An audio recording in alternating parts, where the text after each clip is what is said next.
All right, we are on day 2 of solving quadratic equations.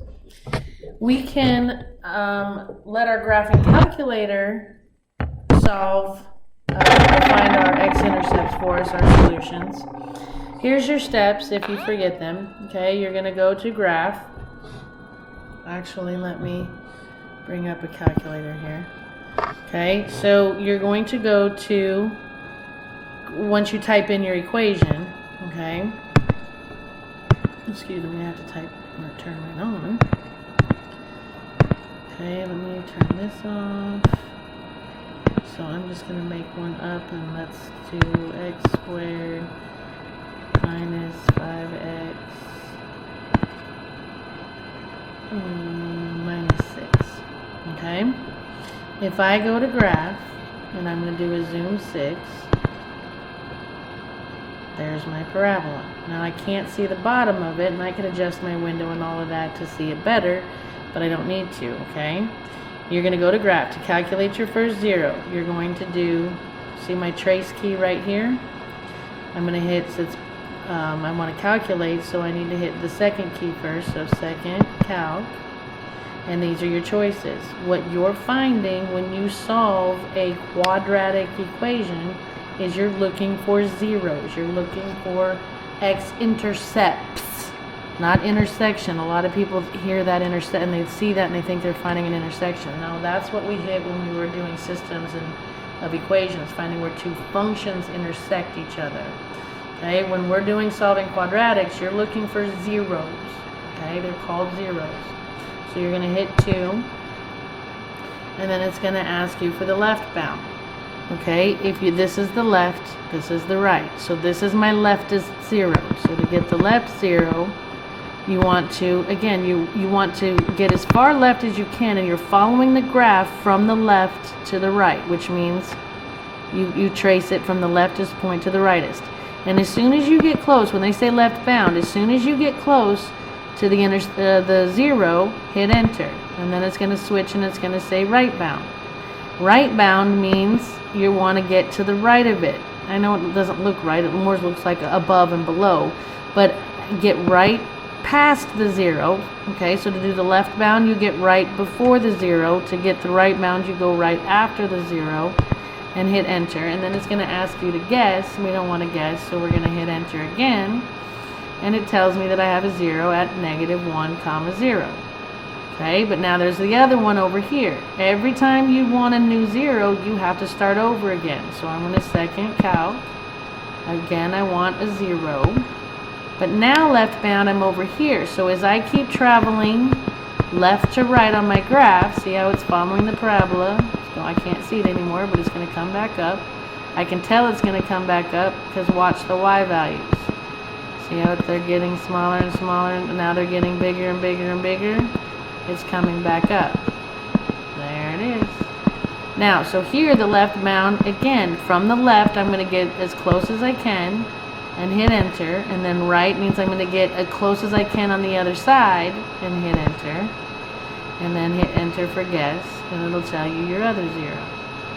Okay? Those are your steps. Okay? Alright, so here we go. Alright, oops, sorry. So if we try this one, please remember your calculator does not understand the quadratics unless your quadratic has 0 on one side. So to get this with 0 on one side, I'd have to minus 3, which gives me 2x squared minus x minus 3 equals 0. So go to y equals, type in your equation. I hit zoom 6 to get a standard window. If I can't see it in a standard window, then I'll worry about changing it, but I always start with a zoom 6, which gets me to a standard window. Then you're going to click graph, see if you see the picture that I see. Here's my first 0, here's my second 0. Okay, so to find those, like I showed you a bit ago, okay, you're going to go to hit second trace, choose 2. Okay, and then it's going to ask you for left bound, so I want to get from the left, and again, this would be left to right, this would be reading the graph from left to right. And as I come from the left, I want to get close but not touch, and hit enter. And then it'll put this little arrow up. See how it almost draws a little line in there? Okay, then it's going to ask you for right bound. So go a little bit past and hit enter. Okay, and then it's going to ask you to guess. But notice how, oh, I erased the other line. Whenever you hit it over here, it would have put another arrow and drew another line, which it says, it's saying look for it somewhere in between those two vertical lines. Okay? Alright, so then when you hit enter again, it will pop up the 0. So you got 1, 0 at -1, comma 0. Okay, now we got to find the second one, so we got to start all over again. Alright, we're going to calculate 0 again, but this time when it asks for left bound, we're going to continue going left until we get close to the second 0 without passing it, and hit enter. Then it's going to ask you for right bound. Again, get a little bit past it and hit enter, and it'll put those two lines there, and it's telling it to find the 0 in between this line and that line. Okay? So if you hit enter again, instead of guessing, it'll tell you that your second 0 is at 1.5. So my two solutions, one from the last slide was -1, the one from this slide is 3/2. What? How did I get 3/2 that says 1.5? I don't know about Math Excel or your homework, but sometimes they don't want decimals, they want fractions. Just remember, you can type that 1.5 on your calculator and hit math, enter, enter, and it will turn it into a fraction for you. Alright, now they're also going to ask you to solve it by using a table of values. Again, this is the same equation, I haven't changed anything. But instead of going to graph, we're going to go to table. Okay, and on your table, that's at the top, by the way. If you know where your graph key is, it's in blue, so just hit second graph and your table will show up. Now I don't know where yours is starting or finishing, alright? If you want to do a table set,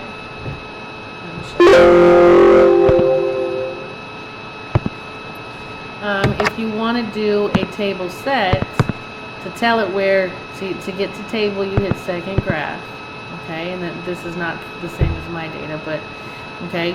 Then if you want to set your table, let's say that you're way, I don't know, way somewhere else, and you don't want to go that far, and you don't want to hit these up and down arrows forever and ever and ever. You see the window key above it says table set. If you hit second window, you can tell it where to start. So if you want your table to look exactly like mine, tell it to start at -4 and count by whatever you want. It's generally ones unless you think it's going to be in between something, which we'll talk about in a second. Okay, that's how you get to table set. Okay, so again, if I'm looking at the table, I'm looking for, again, you get an x-intercept, you get a 0, an x-intercept when y is 0.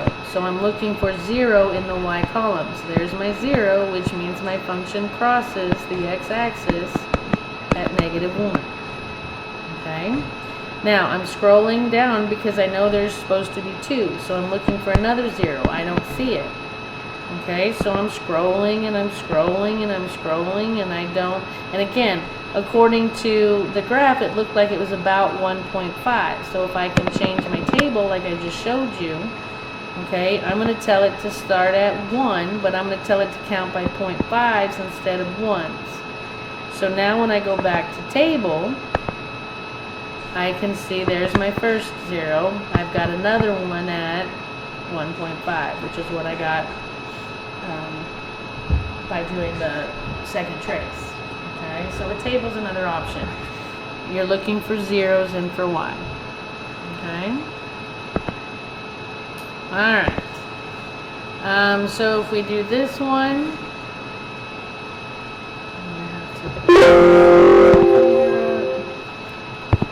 alright, so let's do this one together. So go to y equals, clear out anything that's there.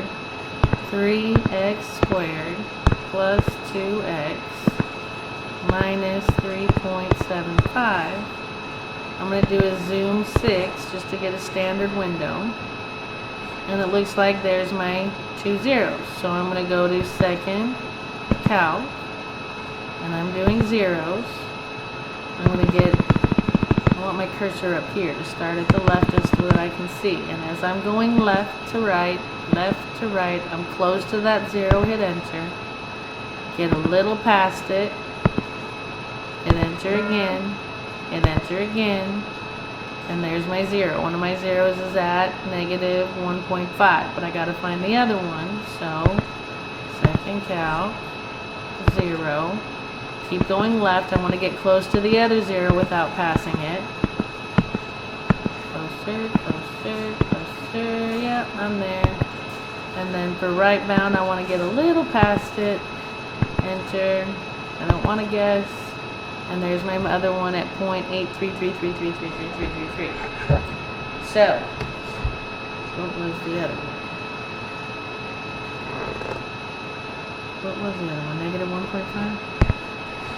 Oh, yeah, okay. Okay, so we have negative 1.5 and 0.8333333. What if it won't take that 0.8333333? Like I was telling you, you can do this on your calculator. So like 0.8, the only way the calculator is going to understand it's repeating is if you type enough where, see how it got the arrow and it just keeps going down, like a bazillion, not a bunch, okay? Then hit math, enter, enter, and it'll tell you 5/6. So my solutions, you could also say, are at negative 1.5 and 5/6, which, silly. You do the same thing, type in negative 1.5 and hit math, enter, enter. You could also write it as negative 3/2 and 5/6. Okay? Alright, so you try this one. And you should get negative 6 and 2.5.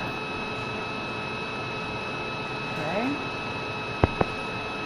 Alright, so how do you solve a quadratic equation by graphing? Well, I need some room. You are going to type into y equals, right? And then you're going to use your calculate 0 function to determine x-intercepts, zeros, solutions, whatever you want to call them. Okay, oh, which answers 9. What are the solutions to a quadratic equation also called? They're called solutions, they're called zeros, they're called x-intercepts.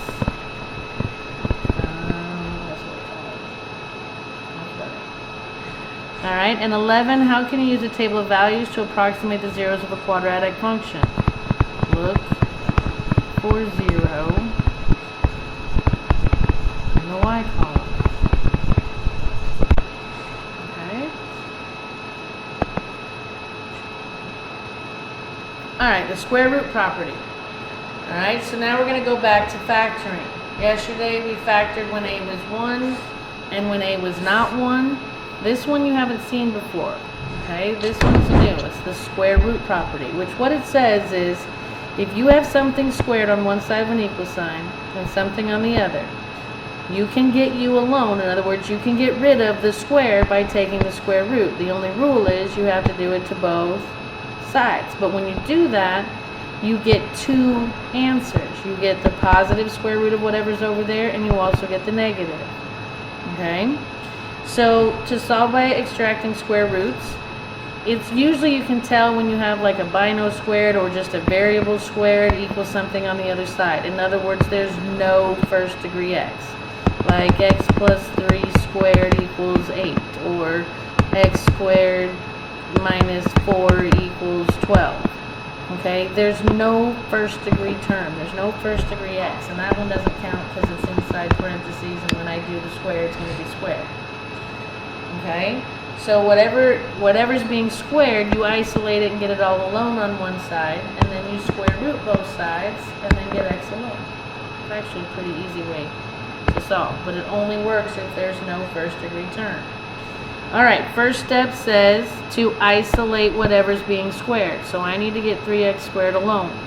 So to get rid of minus 15, I would add 15, which gives me 3x squared equals 15. Before you can actually square root now. Like if 3 was a perfect square, I would. But if it's not a perfect square, I don't. So I'm going to divide by 3. And I get x squared equals 5. Now that it's isolated, I can kill the square by taking the square root. So I get x equals plus or minus. If you can simplify, simplify, but 5 can't be, there's not 2 of anything in 5, it's prime. So my answer is x equals plus or minus the square root of 5. And if you looked at it, you're still finding answers. If I graph this, clear this one out, and I just type 3x squared minus 15, and I graph it, if I calculate those are going to, that's going to be a positive square root of 5, and that's going to be a negative square root of 5, which is 2 point something. Just to show you. Left bound, going left, getting close, enter, right bound, a little past, enter, enter, negative 2.236068, remember that. Now watch, the square root of 5 is same thing. Okay, that's where the thing is going to cross the x-axis at. Alright, so if we look at this one, again, I need to isolate, wait, I want to make sure I didn't skip anything. Okay. I need to isolate the x squared, so I'm going to subtract 25 from both sides. That gives me 9x squared equals negative 25. Divide by 9, divide by 9. I get x squared equals negative 25 ninths. Okay, now I can, since it's isolated, now I can kill it. So I'm going to square root. When you square root a fraction, do the top and the bottom. That gives me x. That is plus or minus. You can't take the square root of a negative, so my answer is going to be imaginary. So I took care of that. The square root of 25 is 5. The square root of 9 is 3. So my answer is plus or minus 5/3 I. So, well, what it means is your solutions are imaginary, which means this thing won't cross the x-axis. If I type it in, 9x squared plus 25, and I try and graph it, I'm going to have to change my window because you can't see it. Let's go up to 100. Count by 10.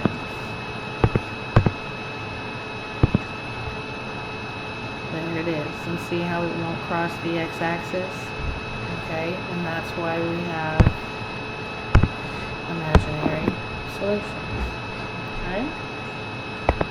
Alright, so you try this one. Hit pause. And hopefully you got 4. If you did not, let's look at y. Okay, I need to isolate the x squared term. So I'm going to minus 4, which gives me 6x squared equals 54. Divide by 6. I get x squared equals 9. Square root. I get x equals plus or minus 3. Okay, go.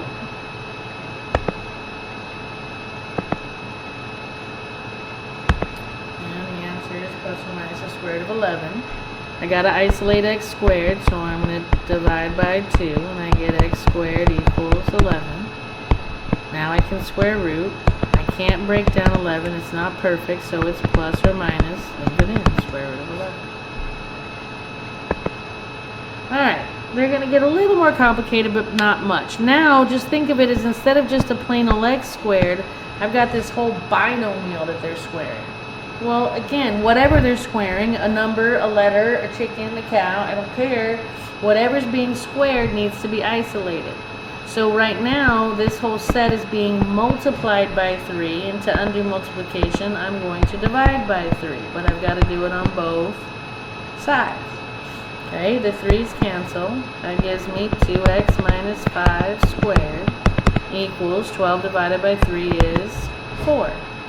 Now, I've isolated what's being squared. I know what you're going to, it doesn't look like isolated to me, but this whole thing is being squared. So that set, including everything in it, has been isolated. So I'm ready to square root both sides, and that's going to give me 2x minus 5 equals plus or minus 2. Biggest mistake people make on square root property is they forget the plus or minus. You have to get two answers, guys. It's quadratic. Okay? So what this means is I have 2x minus 5 equals positive 2, and I have 2x minus 5 equals negative 2. Okay, so if I get x alone on this one, add 5, I have 2x equals 7, divide by 2, I get x equals 7 halves. To get x alone on this one, add 5, I get 2x equals 3, divide by 2, I get x equals 3 halves. So my two solutions are 7 halves and 3 halves, which will be at about 3.5 comma 1.5. And again, get 0 on one side, but if you went to y1 and typed in 3 times 2x minus 5 squared minus 12 and calculated the zeros, that's what you'd get. Okay? Alright, so let's try another one. Alright, I've got to isolate what's being squared, so I'm going to add 5 to get rid of the negative 5. I get 2x minus 3 squared equals negative 3. Okay, I've isolated, so now I can square root. That's going to give me 2x minus 3 equals plus or minus. 3 I can't break down as prime, but I is going to come out, the negative is going to come out as an I. Now, they right there's in the back. I don't like putting it at the back because it looks like it's underneath the radical to me, and that is, it's not. You cannot put it under the radical. So now all I have left to do is get x alone. Well, I'm going to add 3. So now I have 2x equals 3 plus or minus I square roots of 3. And I can't before, because everything came out nice, I could actually add them together and simplify from there. But you can't add real things to imaginary things, so I can't go any further.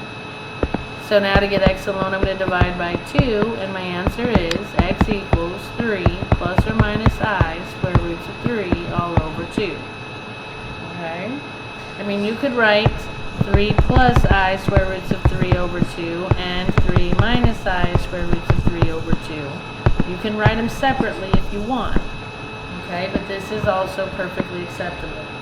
And what this means, guys, is this thing won't touch the x-axis, just like I showed you on the previous one. One of the previous ones. Alright, so let's try another one.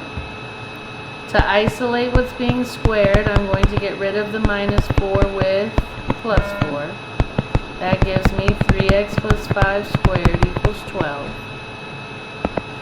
Alright, it's isolated, so I can square root. That's going to give me 3x plus 5 equals plus or minus the square root of 12.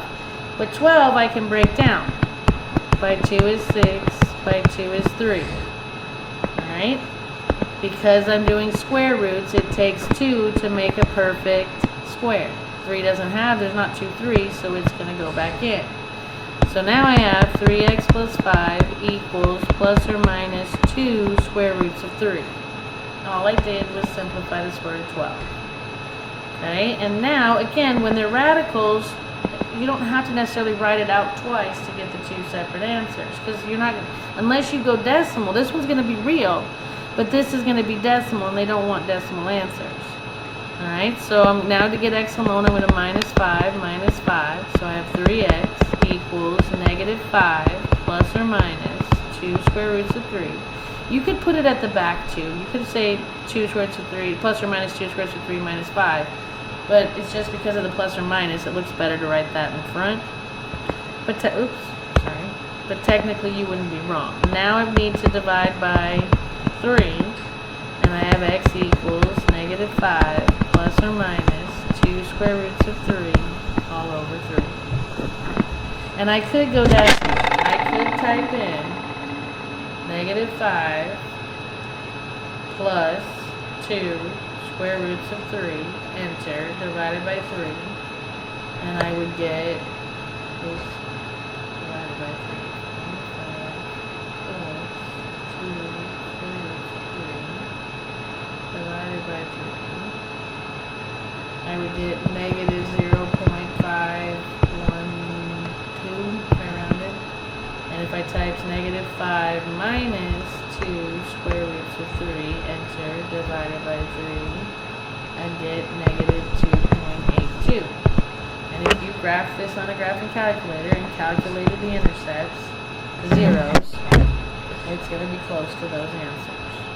Okay? Alright, you try one.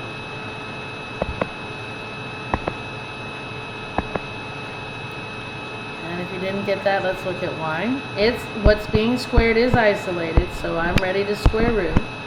That gives me 5x minus 6 equals plus or minus the square root of 12, but I need to break that down. By 2 is 6, by 2 is 3, 2 2's makes a perfect square, 3's back in. So I now have 5x minus 6 equals plus or minus 2 square roots of 3. Now we get x alone, so I'm going to add 6. Again, you could do it at the back, but I'm going to do it at the front. So I'd have 5x equals 6 plus or minus 2 square roots of 3. Then to get x alone, I'm going to divide by 5, and I have 6 plus or minus 2 square roots of 3 over 5. They just split it out and write it in 2. Alright, try this one.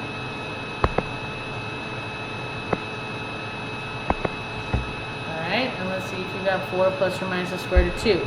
I can't square root until I isolate, so I'm going to divide by 4, which gives me x minus 4 squared equals 2.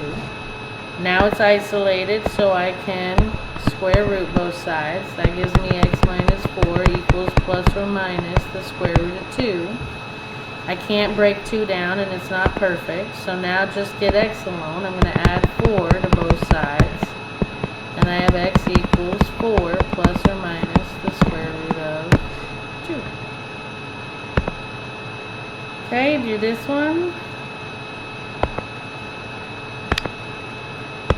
And hopefully you got 3. If not, let's look at y. It's isolated, so I can square root both sides. I get x minus 3 equals plus or minus. The square root of 100 is 10, but the negative is going to be an I. So then to isolate and get x alone, I'm going to add 3 to both sides. You can't add imaginaries to reals, so it's 3 plus or minus 10i. Okay, again, this parabola won't touch the x-axis.